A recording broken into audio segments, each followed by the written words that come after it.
Hi, I'm Roger Schluter.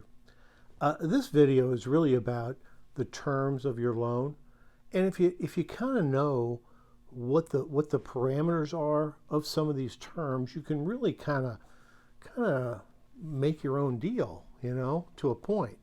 Especially if you know where they're likely to give or where they could, you could change something. So anyway, the loan terms, they can vary, but it really helps to know what the typical loan terms are.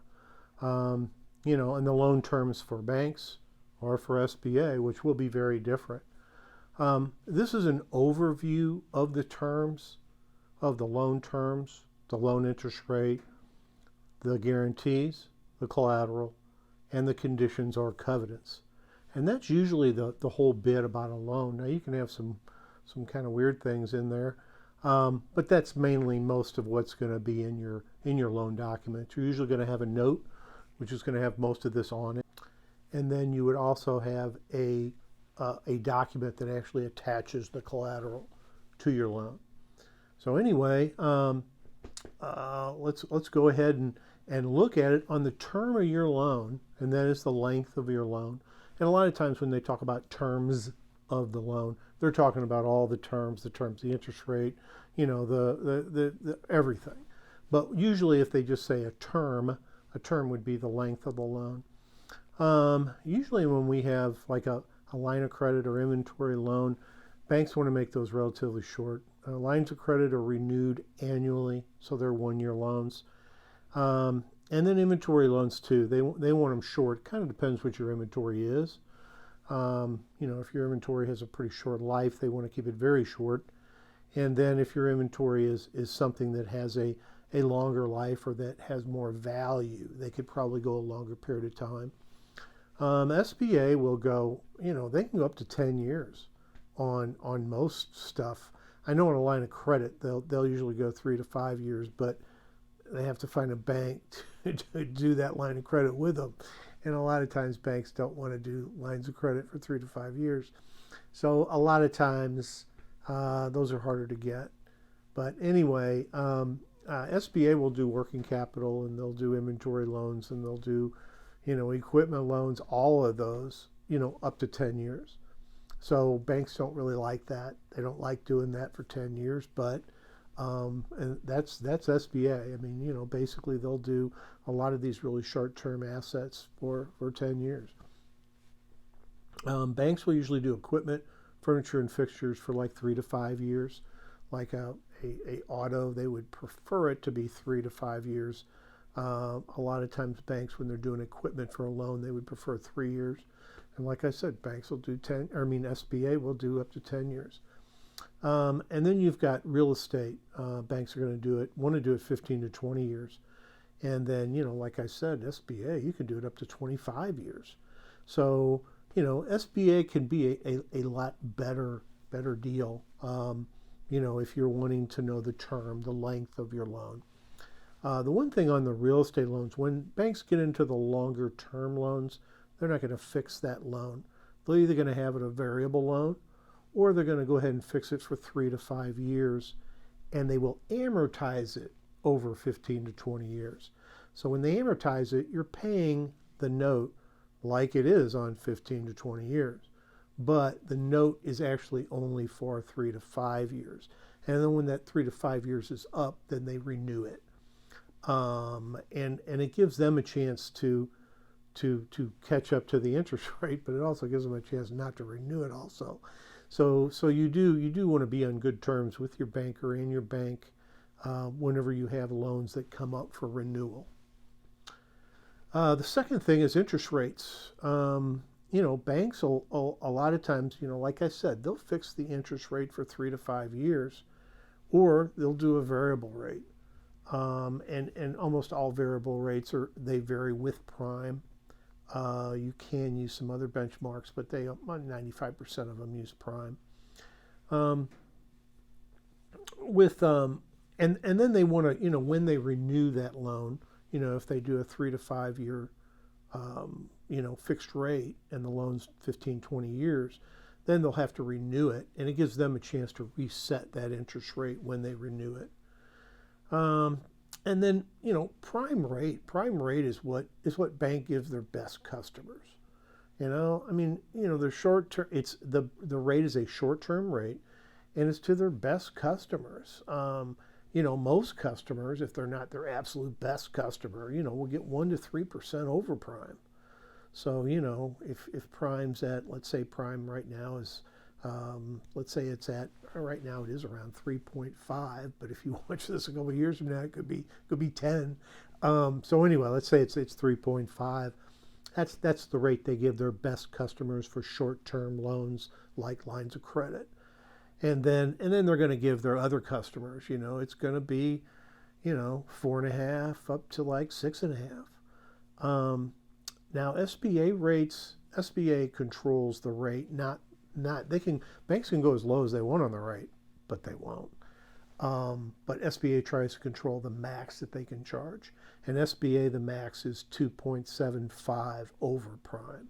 So anyway, if a prime's at 3.5 and you're 2.75 over, that's going to bring you about 6.25. So anyway, they can't go over that. Now that's a variable rate. Banks, when they do SBA loans, they're really not going to do a fixed rate. They can, but a lot of those banks want to sell that off in the secondary market. So to be able to sell it off, they need to have a variable rate loan and have to have the max, the 2.75 over prime, a variable rate loan. There are what you call ceilings and floors. And a lot of times you can ask, if a bank just says, hey, we're going to give you a variable rate loan and, good luck. And then you're thinking, well, wait a minute, what if rates really, really, really go up? Like my rate is 2.75 over prime, which is 3.5, which is like 6.25. But what if it goes up to like 10 or God forbid 20? I mean, it could just keep going up. So there are ceilings and floors. You want a ceiling, the bank wants a floor. So anyway, the bank will want the floor because if it gives you a variable rate and the rates, everybody thinks of rates going up. They never think of rates going down. Now, banks have been in the environment where rates are going down, and that bank, will all of a sudden have a loan that was paying out at like, let's say 8%, and all of a sudden it's like 4%. So banks want to put a floor on a lot of the loans. So let's say if it's let's say it is like a 6% rate. They may put a floor on that of like 5 or 4% and say it's not going to go any lower than that. And that's always a chance if they do that to say, okay, if you're going to put a floor, why can't we put a ceiling on it? So then you want a ceiling. So let's say that rate is 6%. So you say, okay, let's put a ceiling of like 7 or 8%. And a lot of times banks will go with that. They just don't want to get stuck, with one rate a lot of times. Way back, I think the reason, way back, banks didn't even give long-term loans, until the government figured out ways to sell them off in that. Because, banks were short-term lenders. They weren't long-term lenders. Nobody lends long-term, and, because, there's uncertainty, a lot of uncertainty on a long-term loan. And that's why they have those Freddie Mac and Fannie Mae and all that actually buy these loans and that. So anyway, and those are quasi-government agencies. And that's a whole nother story. We talk about those. So anyway, the limit of how high the rate can be, the combination of fixed, it can be a combination of fixed rate and variable rate too. That can be common also. I've seen them do a loan where it's fixed for 3 to 5 years, and then at the end of that time, we'll switch to a variable rate. Now, a lot of times at the end of that time, you can renegotiate the rate for another 3 to 5 years fixed. But if you don't do that, they'll just flip it into a variable rate and keep it at that. The third of the terms I was going to talk about are guarantees. And usually any bank loan made by, any business loan made by banks or SBA is going to have a guarantee. The owners and any affiliate companies are going to absolutely guarantee it with very, very, very few exceptions. If you're a very large company with a very huge equity and, it's kind of like the the thing of, you could lose money for years and still have money left over. They might not have you do it a personal guarantee, but I guarantee you almost all business loans you're going to have to sign a personal guarantee. So I really wouldn't argue that fact. Collateral. Most loans will have collateral of some sort. SBA is to a bank is kind of a form of collateral because they are guaranteeing that loan usually up to 75%. So basically, if they know they're at least going to get 75% of their money back, and no loan that you give out can you guarantee you're going to get 75% of your money back. So it's a pretty good deal. But anyway, collateral is something of value that you give to this loan, that you pledge to this loan, in case the loan defaults. And default, usually the main way it defaults is from non-payment. You can enter in other methods of default. They could write into a note, but the main one is just you stop making payments and the loan is in default, and they go ahead and contact you and say, are you going to pay this off? And if you say no, they're going to liquidate collateral. So anyway, collateral that, it's going to be used to pay off the loan. So really, there is no limit to that collateral. I mean, I've seen banks take 4 or 5 times what the loan is worth in collateral. And collateral is it's whatever you deem it to be. I mean, just because, your car is worth, well, car's a depreciating asset, but anyway, even though it's worth this today, it could be worth a lot less tomorrow. Real estate levels. Real estate could be worth a lot more today, but then if you had a recession or something and nobody's there to buy it, they could go down by half, like be 50% of what they were. And that's happened. It's happened several times. So anyway, that's about it with collateral. I mean, it can be anything of value, that the bank wants you to pledge, on this loan just in case it defaults, that they can go ahead and liquidate that. The actual fifth thing is the conditions or covenants in a loan agreement. And these are requirements for the borrower to fulfill certain conditions during the loan term. They can be like they want you to maintain certain cash levels. They want you to maintain a certain net worth. Or it could be maintaining certain ratios, like quick ratio, current ratio on your balance sheet. Covenants, they will be checked usually when the bank receives your financial statements.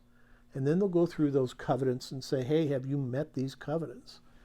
If you don't meet those covenants, it could be a reason of default on the loan. So pay attention. If a banker ever says he has covenants on a loan or anything like that, you want to find out exactly what these are, and you want to find out exactly what would happen if you didn't maintain that covenant. And really look at some scenarios on your own when you do your projections on how could I actually meet, can I actually not meet these covenants? I mean, are they easy? So anyway, I just make sure, because you don't run in the condition where you give them your financial statements, you think everything's fine. Banker comes back and says you haven't met these covenants. We want you to pay off the loan. That could be a very unsettling position to be in. So anyway, and you can always check. I mean, I would always check those before. I mean, you're the one doing the financials. You're the one giving them to the bank. So you want to check out those covenants that you made to make sure you're within those covenants before you give it to the bank. You want the heads up, for yourself, so you can take appropriate action if you need to. So anyway, if those covenants are not met, that is a reason that the loan could put the business in default, and you don't want that. So anyway, the sixth thing I wanted to touch on a little bit is loan documents. Most of the borrowers just sign whatever the bank puts in front of them, whatever SBA puts in front of them. And a lot of times if you ask questions about it, they'll say, these docs are standard, this note's standard. These are all standard documents. I'm not going to change them. Bank's not going to change them. So anyway, SBA will say the same thing. I've worked with CDCs before, and they're going to say, we're not going to change these documents. SBA is not going to change them. So just sign the documents and we'll go on down the road. Really astute borrowers will go ahead and ask for a copy of the loan documents in advance. And whenever this happens, I don't care if you're a loan officer for a bank or you're somebody trying to close a loan for the SBA, you're going to roll your eyes and go, oh my God, what are we getting into now? Because you know he's going to read these documents and you know he's either not going to know what half of it means, or he is going to know what half of it means and he's going to want to change some stuff. So anyway, astute borrowers ask for a copy of the loan documents in advance, and then they usually have an attorney go over them. Now, I'm not talking go over them where it's going to cost you thousands and thousands of dollars. I'm talking about having an attorney read them over and tell you, is this okay, or is there anything maybe I should try to change, or is there anything maybe that's bad for me? So anyway, you want to do this for two reasons. Number one, as a borrower, you really want to know what's in those documents, and you want to know what they say, because they're using legal jargon that you have no idea what the heck most of those. As a matter of fact, a lot of that's, for this, I was kind of reading over some of the notes, and I was like, holy crap, I don't know some of these words. I'm going to have to look them up myself. So anyway, that's the first reason. You want to know what's in those documents. The second reason is that, your attorney could probably suggest some language or terms that might be a little more advantageous for you. Or he may say, to the banker, hey, you don't need this or you don't need that. Or could we put some additional things in here, like conditions if they do default? Could we put some things in there that, of remedies for that default? So, there's a lot that can be done with documents. But I wouldn't get with an attorney and have them charge you thousands of dollars. Most of them, it's hard to get an attorney that's going to charge you less than at least a couple $100, $250 an hour. So a good attorney should be able to go over your loan documents within 2 hours. And I would think probably within an hour. And he should, because he knows what all that stuff means. He's seen it before. He's studied it in school, So, he should be able to go over those fairly quickly and tell you what they mean fairly quickly. And if he's going to try to help you out or whatever, if he thinks some things shouldn't be in there, then he's going to do that fairly quickly. So anyway, that's the end of the video. I hope you do pay attention to your, to a lot of the terms that are in your loan, and do read the documents. And if you don't know what the words mean, look them up and have an attorney go over them would be the best thing. So anyway, hey, if you like this kind of content, this kind of business content or loan content, please hit the subscribe button and hit the bell notification so you'll get new videos when they come out. And if you really take away anything on these, I hope you hit the like button. If you decide to have your attorney look at them, well, that's kind of in the future. So, but I guess you could watch it again and then hit the like button. I don't know. So anyway, thank you very much. And I will, my name is Roger Schleter, and I'll see you in the next video. Thank you very much.